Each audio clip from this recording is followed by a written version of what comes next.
Frères et sœurs, je vous invite à un petit commentaire de notre article 13, mais avant tout commençons par notre credo. Au nom du Père et du Fils et du Saint-Esprit. Amen. Je crois en un seul Dieu, le Père Tout-Puissant, Créateur du ciel et de la terre, de l'univers visible et invisible. Je crois en un seul Seigneur, Jésus-Christ, le Fils unique de Dieu, né du Père avant tous les siècles. Il est Dieu, né de Dieu. Lumière née de la lumière. Vrai Dieu, né du vrai Dieu. Engendré, non pas créé. Consubstantiel au Père. Et par lui tout a été fait, pour nous les hommes, et pour notre salut. Il descendit du ciel. Par l'Esprit Saint, il a pris chair de la Vierge Marie. Et s'est fait homme, crucifié pour nous sous Ponce Pilate. Il souffrit sa passion et fut mis au tombeau. Il ressuscita le troisième jour, conformément aux Écritures.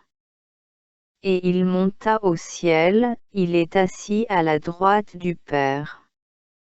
Il reviendra dans la gloire, pour juger les vivants et les morts. Et son règne n'aura pas de fin. Je crois en l'Esprit Saint, qui est Seigneur et qui donne la vie. Il procède du Père et du Fils. Avec le Père et le Fils, il reçoit même adoration et même gloire. Il a parlé par les prophètes. Je crois en l'Église, une, sainte, catholique et apostolique. Je reconnais un seul baptême pour le pardon des péchés.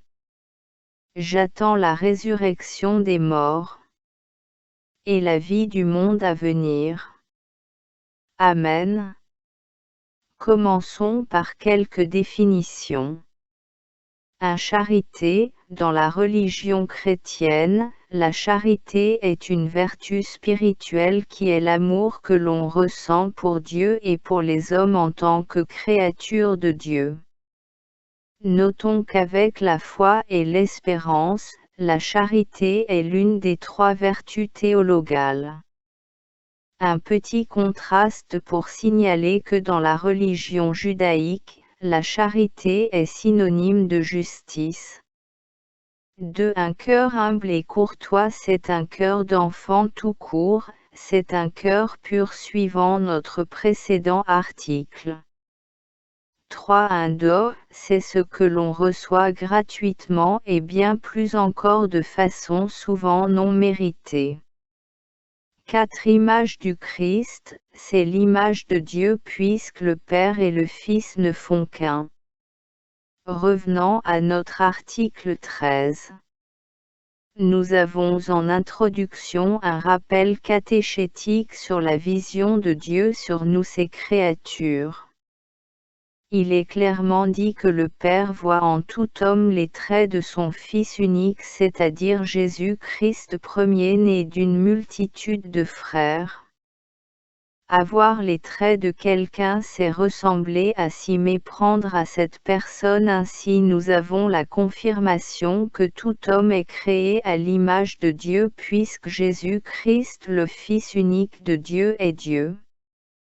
Confère notre credo. Et dans le récit de la création il est dit, Dieu dit faisons l'homme à notre image et à notre ressemblance.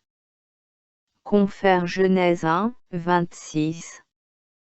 Ainsi nous pouvons affirmer que l'humanité entière sur cette terre forme une grande fraternité universelle avec comme premier-né le Fils de Dieu lui-même et que nous jouissons de l'amour pur et intrinsèque du Créateur au même degré que son Fils bien-aimé. Confère Romains 8, 28-29. La toute première recommandation que nous pouvons résumer totalement par le mot charité nous recommande d'accueillir d'un cœur humble et courtois, tous les hommes en tant que dos du Seigneur et image du Christ. Nous avons vu précédemment en l'article 12 en quoi cela consiste d'avoir le genre de cœur dont on parle ici. Il ne s'agit ni plus ni moins que de cœur pur, et l'image du Christ aussi n'est autre que l'image de Dieu lui-même. Pour tout dire, si nous confessons que Jésus est le Fils de Dieu, que nous sommes faits à l'image de Dieu et que découlant de cette filiation originaire du Christ nous formons partie de cette grande fraternité plus haut citée, nous ne pouvons pas ne pas accueillir nos semblables avec un cœur pur. En seconde position, il nous est recommandé que le sens de cette fraternité, c'est-à-dire universelle dont on a parlé tantôt, nous rende joyeux et prêts à nous situer en égaux de tous les hommes et surtout des plus petits pour lesquels nous nous efforcerons de créer des conditions de vie dignes des créatures rachetées par le Christ. Mes frères et sœurs franciscains séculiers, nous l'avions dit plus haut que, à travers le Christ, nous faisons partie d'une grande fraternité humaine. Si en plus de cela nous nous retrouvons en fraternité séculière franciscaine, cette recommandation nous regarde directement d'autant plus que dans nos fraternités, nous venons tels que nous sommes, c'est-à-dire avec nos attributs reçus de Dieu, que ce soit nos qualités, nos faiblesses, nos richesses, nos pauvretés, etc. Ainsi le tout doit refléter le charisme de notre saint patron qui fut le premier à entendre l'appel d'aller réparer l'Église de Dieu parmi les hommes. Ceci dit, tout homme qui frappe à la porte d'une fraternité locale doit être accueilli comme un cadeau de Dieu puisqu'à travers sa vocation, il apporte certainement quelque chose d'absolu à notre fraternité, à la famille franciscaine aussi et à toute la chrétienté. Le rituel d'accueil de l'ordre en dit long, tout dépendra alors de comment nous vivons la fraternité. Nous savons par ailleurs que la fraternité n'est pas un club d'amis ou un lieu de démonstration de richesse. Ici tout le monde est frère d'une façon égalitaire et courtoise sans esprit de domination ni de mis à l'écart. Notre devoir est d'accueillir un don de Dieu et d'en faire un instrument de valeur pour l'ordre et pour l'humanité. Revenant au siècle, le même devoir nous attend et avec plus d'acuité si l'on tient compte du principe de fonctionnement même qui gère notre monde. Les plus forts piétinent les faibles, les pauvres sont de plus en plus pauvres, les riches de plus en plus riches, bref une méconnaissance totale de ce que nous recommande notre article. C'est ici même que doit se jouer notre engagement de franciscains séculiers puisque le monde est notre cloître, nous sommes appelés à être joyeux et prêts à nous situer en égaux de tous les hommes et surtout des plus petits, entendons par petits, ceux qui sont lésés, brimés, désavantagés qui subissent des injustices par exemple. Il s'agit ici d'une recommandation à exécuter de façon personnelle et aussi collégialement. Une action personnelle peut nous inspirer à aider quelqu'un à trouver un emploi par exemple, ou bien à offrir un abri à un sans-domicile par exemple. Bref, l'application de l'Évangile, la miséricorde, la charité et bien d'autres.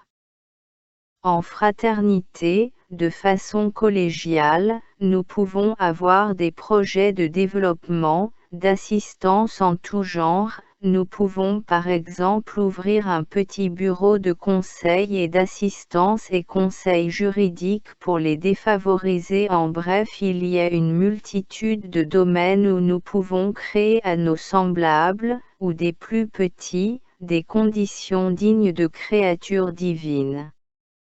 En principe, chaque fraternité locale, régionale puis nationale doit pouvoir identifier un domaine d'action et s'y lancer.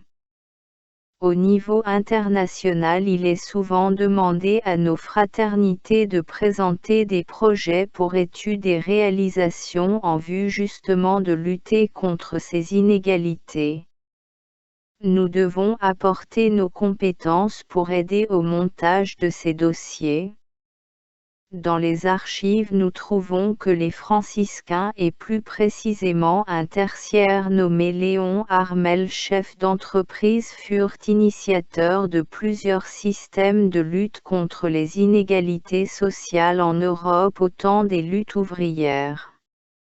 On leur attribue la création de banques d'épargne et des allocations sociales familiales entre autres. Vous trouverez l'article entier sur la chaîne YouTube. Pour finir, disons que cet article 13 nous tourne résolument vers Dieu et les hommes tout en nous faisant comprendre notre appartenance à cette grande fraternité universelle inaugurée par le Fils de Dieu Jésus-Christ. L'article nous recommande la charité et plus que cela la miséricorde puisque Dieu est miséricorde. Nos actions, individuelles ou collectives commencées dans nos maisons doivent s'étendre en nos fraternités à tous les niveaux, en notre Église et dans le siècle, le tout à la lumière de l'Évangile avec le Christ comme référence et François comme modèle.